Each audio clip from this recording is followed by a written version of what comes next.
Sir Nick Justice here with an unboxing by CBS Labs of Lady Death. Here we have all the pieces laid out on my table.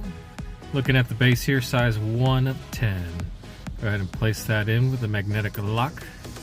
Little spin, hoorah. Pop in some shoulders. And boop, there we go.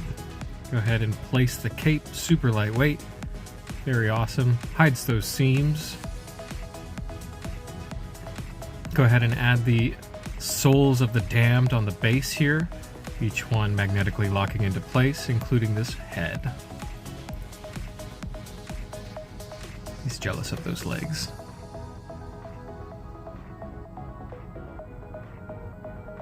And then we're going to go ahead and add in the first of the hands here.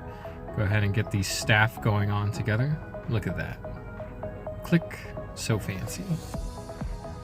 Alright, go ahead and add this back hand here. Oh, was she missing? The head. Let's go ahead and get that added on. And there we go. We have Death. Just a little 360 view. Lots of blues and purples and grays shaded in here, as well as the sheen on the souls of the damned, giving a nice ghostly appearance. Close-up of the face, well painted, lots of blues vibrantly, bone-like color on the staff. But maybe I don't like the staff. I'll go ahead and pose it out with her swappable hand. Or she looks like she's kind of like pointing at you. Maybe you did something. Maybe you got to pick up something. Well, anyways.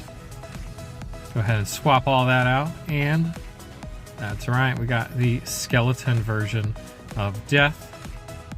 I'm a personal fan of this variant. And similar to the last one, she's also pointing, but a little bit more spooky with those bony fingers. Go ahead and swap that out, and you guessed it, that's right, she can hold her staff. Absolutely gorgeous. Probably one of my favorite setups, combos. Be sure to check out CBS Labs. This is Sir Nick Justice.